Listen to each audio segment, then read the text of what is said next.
నమస్తే, welcome to Suman TV. ప్రస్తుతం మనతో పాటు ఉన్నారు ఫర్టిలిటీ స్పెషలిస్ట్ రేణుకా మేడంతో మాట్లాడారు. నమస్తే మ్యామ్. నమస్తే మ్యామ్, వజినల్ వైట్ డిశ్చార్జ్ అంటారు కదా, అంటే హెల్దీ వైట్ డిశ్చార్జ్ అంటే టైప్స్ ఏమన్నా ఉన్నాయా? చాలా మంది లేడీస్ ఈ సమస్యతో బాధపడుతూ ఉంటారు. ఈ వైట్ డిశ్చార్జ్లోనే కొంచెం టైప్స్ కూడా ఉన్నాయి కదా, కొంతమంది నిర్లక్ష్యం కూడా చేస్తూ ఉంటారు. మరి దీనివల్ల వచ్చే సమస్యలు ఏంటి అసలు? కామన్గా మాకు ఓపీలో చూసేటప్పుడు గైనిక్ ప్రాబ్లమ్స్ తోటి వైట్ డిశ్చార్జ్ అనే ప్రాబ్లం తోటి ఒక 30% మంది వస్తూ ఉంటారు.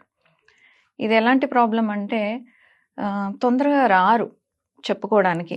సిగ్గుపడో లేకపోతే మొహమాట పడో లేకపోతే భయపడో రారు.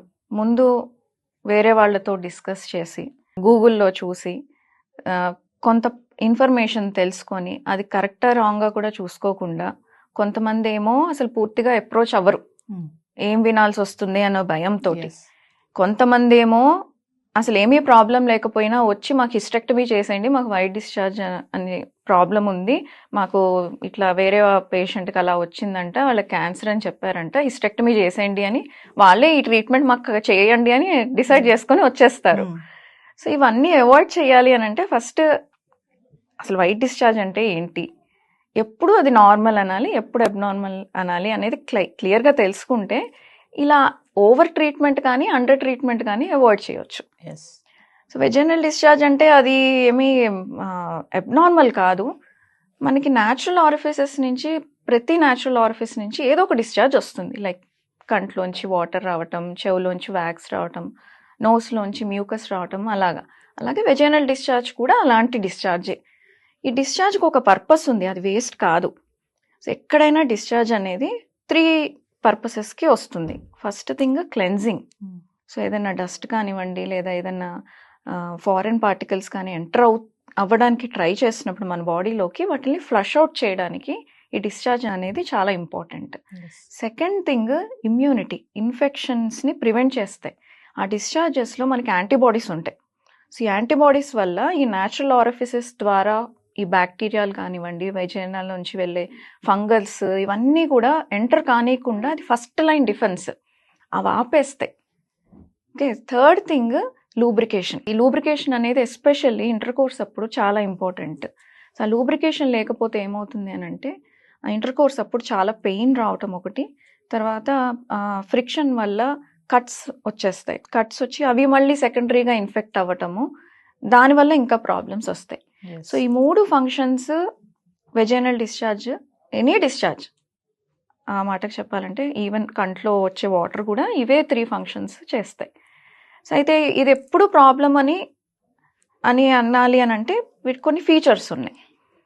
First thing order, smell. అది ఎలాంటి స్మెల్ వస్తుంది అనేది ఇంపార్టెంట్. మామూలు హెల్దీ డిశ్చార్జ్ అనే దానికి పెద్దగా స్మెల్ ఉండదు. ఓన్లీ అబ్నార్మల్ డిశ్చార్జెస్కి మాత్రమే ఫౌల్ స్మెల్ ఉంటుంది. Second thing colour.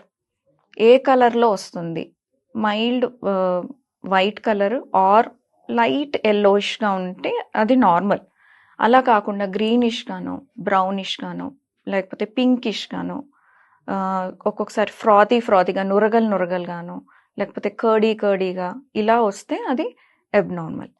Third thing ఎక్కువ అవ్వటం. లైట్గా రోజు కొంచెం అవ్వటం నార్మల్. అలా కాకుండా మనకు ఒక ప్యాడ్ పెట్టుకోవాల్సిన అవసరం వస్తుంది, ఆర్ కొంచెం ఫ్రీక్వెంట్గా ఇన్నర్ వేర్ చేంజ్ చేయాల్సి వస్తుంది అంటే కూడా అది కొంచెం అబ్నార్మలే. ఆర్ ఈ వైట్ డిశ్చార్జ్ అయ్యేటప్పుడు పెయిన్ వస్తుంది, సివియర్ పెయిన్. మైల్డ్ పెయిన్ కొంచెం మిడ్ సైకిల్లో వైట్ డిశ్చార్జ్తో పాటు ఓకే, కానీ త్రూ అవుట్ ద మంత్ ఈ వైట్ డిశ్చార్జ్ ఎక్కువగా అవుతూ పెయిన్ వస్తుంది పొత్తి కడుపులో అంటే అది కూడా అబ్నార్మల్ అయి ఉండొచ్చు. మెయిన్ మోస్ట్ ఇంపార్టెంట్ థింగ్ ఏంటి అని అంటే భార్యాభర్తలు కలిసిన తర్వాత వైట్ డిశ్చార్జ్లో బ్లడ్ కనిపించడం, పోస్ట్ కాయిటల్ బ్లీడింగ్ అంటాం.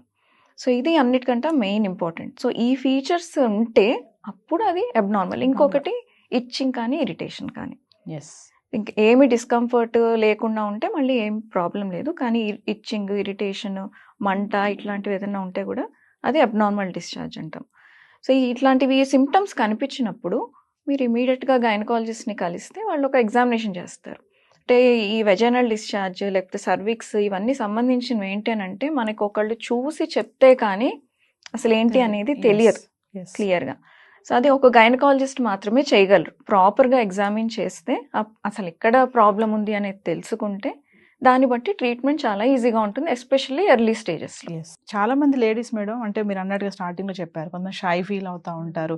ఇది ఎలా చెప్తాము, ఏం కాదులే అన్నట్టు నెగ్లిజెన్స్, వర్క్ స్ట్రెస్లో పడిపోతారు. ఇంకా హోమ్లీ లేడీస్ అయితే ఇంకా వాళ్ళ పనుల్లో పడిపోవడం, అలాంటి పట్టించుకోరు.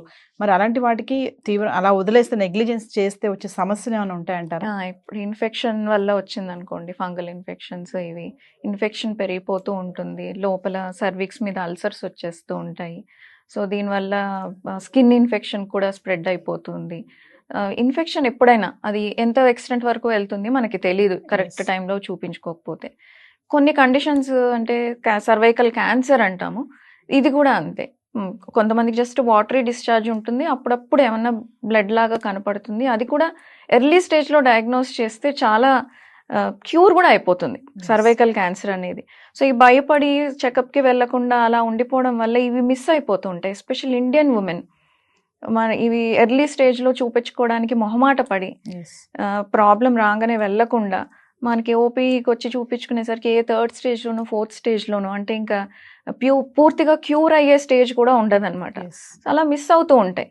అలా కాకుండా మనకి ప్రాబ్లం వచ్చినప్పుడు వెంటనే అప్రోచ్ అయితే ఇలాంటి చిన్న చిన్న స్టేజెస్లోనే మనం డయాగ్నోస్ చేయొచ్చు. ఇంకొక చిన్న టెస్ట్ ఉంటుంది, అసలు ప్రాబ్లం ఉన్నా లేకున్నా ఎవ్రీ 3 yearsకి ఒకసారి ఒక గైనకాలజిస్ట్ దగ్గరికి వెళ్ళి చిన్న ఒక ప్యాప్ టెస్ట్ అంటాము, ఒక శాంపిల్స్, అదే పెద్ద మేజర్ టెస్ట్ ఏదో నీడిల్స్ తీసి చేయడం అది కూడా కాదు, జస్ట్ వైట్ డిశ్చార్జ్ కలెక్ట్ చేసి పంపిస్తాం అంతే టెస్ట్కి.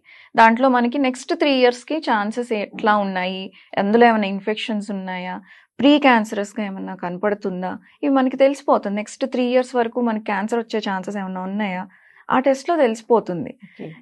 నాకు ఇంకా ప్రివెన్షన్ కావాలి, నాకు ఇంకా క్యాన్సర్ అనేది నాకు నా దరిదాపుల్లో కూడా రాకూడదు అని అంటే ఒక బెస్ట్ ఆప్షన్ ఉంది. ఇప్పుడు చిన్నపిల్లలకు కూడా వేయొచ్చు సర్వైకల్ క్యాన్సర్ వ్యాక్సిన్ అని. సో అది ఇంకా ప్రివెంటివ్ మెజర్. ఈ ప్యాప్ టెస్ట్ ఒకటే అయితే ఇది ఇంకొక ఆప్షన్. దీంట్లో ఏంటి 9 years నుంచి 45 years వరకు వేయించుకోవచ్చు.